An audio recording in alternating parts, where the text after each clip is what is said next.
कि अब कुछ ही देर बाद वफाकी काबीना का इजलास हो जाएगा जिसमें जो सारी जो सूरत हाल है उसको आगे पेश किया जाएगा। तैमूर साहब ये कहिएगा, हम बात करते हैं फिस्कल डेफिसिट की, ये एक बड़ा मसला रहा है।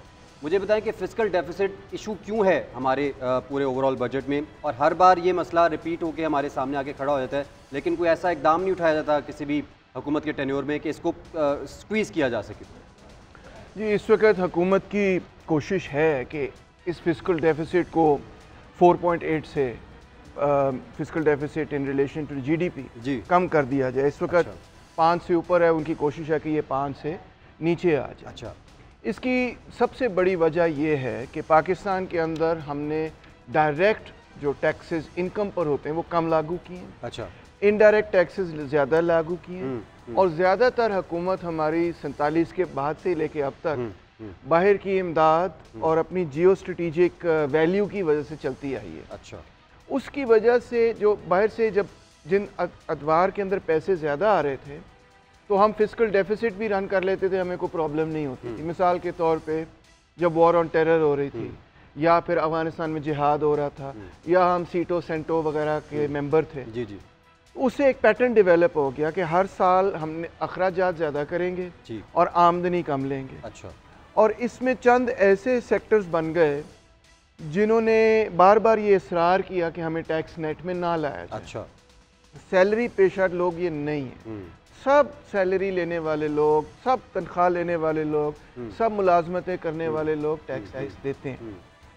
अगर टैक्स में से जो ब्रैकेट से जो बाहर लोग अभी तक रहे इतने अरसे के बाद, वो या तो आपने देखा रिटेलर्स रहे हैं, वो एक पावरफुल बड़ी लॉबी है क्योंकि उसमें मिलियंस ऑफ लोग शामिल हैं। अच्छा, ऑल ओवर द कंट्री अगर देखा जाए, अगरचे जो एक्टिव होते हैं वो लाखों में होते हैं, मगर दूसरी तरफ जो बड़े बड़े सरमायादार, बड़े बड़े एग्रीकल्चरलिस्ट हैं, वो भी इससे बचते रहते हैं। एग्रीकल्चर पे तो टैक्स लागू नहीं है। हाँ जी, और सरमायादार जो है या बड़े जो एंटरप्रेन्योर्स हैं, इंडस्ट्रियलिस्ट हैं, वो टैक्स एग्जेम्पशंस भी ले लेते हैं, वो एक्सपोर्ट सब्सिडीज़ भी ले लेते हैं, वो पावर सब्सिडीज़ भी ले लेते हैं, और उनको कर्जे भी बआसानी मिल जाते हैं, उनको भी वो रीराइट करवा लेते हैं। ठीक, ये जो पूरा ओवरऑल जो ट्रेंड बना है ना हमारी इकोनॉमी का, इसकी वजह से हम हर दफ़ा इस मसले में फंस जाते हैं। टैक्स तो बढ़ाए जा रहे हैं, लेकिन टैक्स नेट किस तरह बढ़ाया जाए, सेक्टर्स को किस तरह से टैक्स नेट में लाया जाए, ये बड़ा सवाल है, और इसी सवाल के लिए हम रुक करेंगे तैमूर साहब का।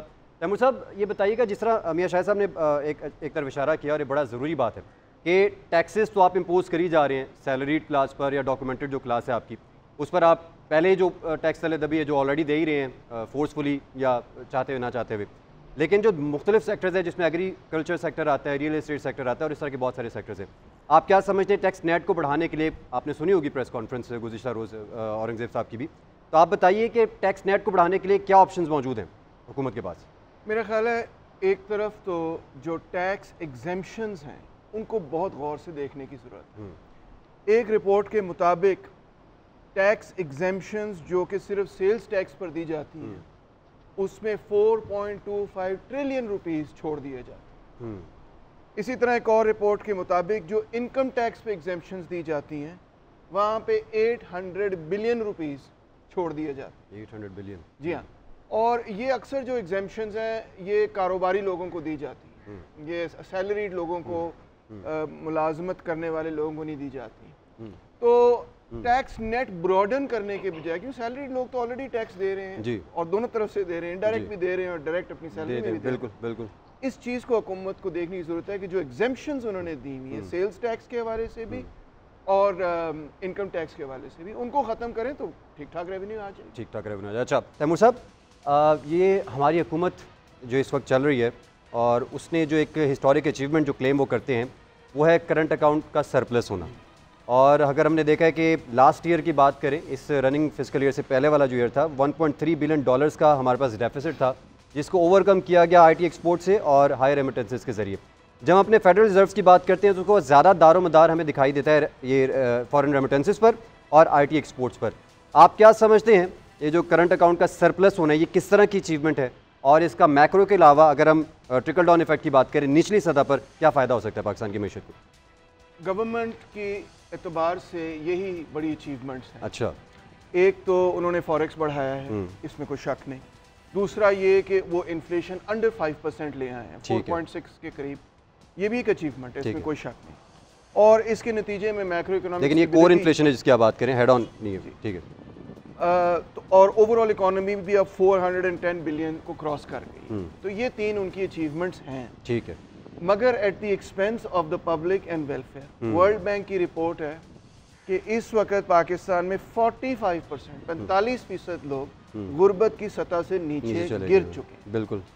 तो ये जो मैक्रो इकोनॉमिक स्टेबिलिटी आपको इन्फ्लेशन में, फॉरेक्स में नज़र आती है, ये इसका कोई वेलफेयर पे इम्पैक्ट अच्छा नहीं हुआ, बल्कि उल्टा ये macro economic stability at the expense of shrinking the economy की गई। इंडस्ट्री भी श्रिंक हुई है, एग्रीकल्चर भी ग्रो नहीं कर रहा, सर्विसेज भी को खास ग्रो नहीं कर रही, एक आधे सेक्टर के अलावा। That is the reality. और ये सारा स्टेबिलिटी का मैकेनिज्म बेसिकली बाहर से कर्जा लेने के नतीजे में हुआ। तो इसलिए मैं इसको कोई लॉन्ग टर्म सोल्यूशन नहीं समझता, लॉन्ग टर्म सोल्यूशन नहीं समझते। तैमूर साहब की गुज़ारिश। नाज़रीन, तैमूर साहब, ये अब एक नई टर्म सामने, नई तो नहीं, खैर टर्म पुरानी, लेकिन अब इसका इस्तेमाल ज़्यादा होना शुरू हो गया, FED।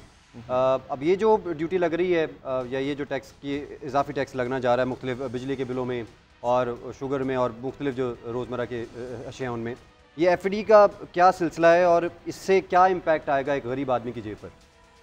ये सिलसिला इस तरह है जनाब कि एक्चुअली गवर्नमेंट को जो टारगेट पूरे करने टैक्सेस के हवाले से जी, उसमें उनको जो टैक्स रेज करना है उसके फिगर्स मेरे पास यहाँ पे मौजूद है, मैं आपको बता देता हूँ एक सेकंड में, कि 655 बिलियन नए टैक्सेस में उनको किसी तरह से रेज करना ही करना है। अगर वो ये रेज नहीं करते तो फिर वो अपना टारगेट नहीं पूरा कर सकते। सही।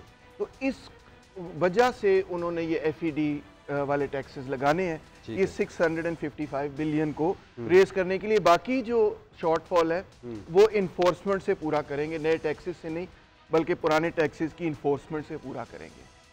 समझने की ज़रूरत ये है, बहुत अहम बात है, कि इस वक्त जब औरंगजेब साहब इक़्तिदार में आए, फाइनेंस मिनिस्टर बने, उन्होंने कहा हमारा टैक्स टू GDP रेशियो सिर्फ 9% है, हमने उसको हर हाल में बढ़ाना है। उनके पीरियड के अंदर आज ये 10.8 पे पहुंच गया, 10.8% पे पहुंच गया टैक्स टू GDP रेशियो। ठीक। इंडिया के अंदर टैक्स टू GDP रेशियो है 11.7%। अच्छा, यानी कि कमो बेश हम जो रीजन की, और इंडिया की इकोनॉमी हमसे बहुत बड़ी इकोनॉमी है, पर कैपिटल टर्म्स में भी, एब्सोल्यूट टर्म्स में भी बिल्कुल ऐसा ही। जितनी इकोनॉमी छोटी होती है टैक्स टू GDP रेशियो उतना कम होता है, इतना नहीं आप बढ़ा सकते, बिल्कुल ऐसे ही, पैसे ही नहीं लोगों के पास। तो अब जिस लेवल पे अब हम हैं वो काफ़ी है।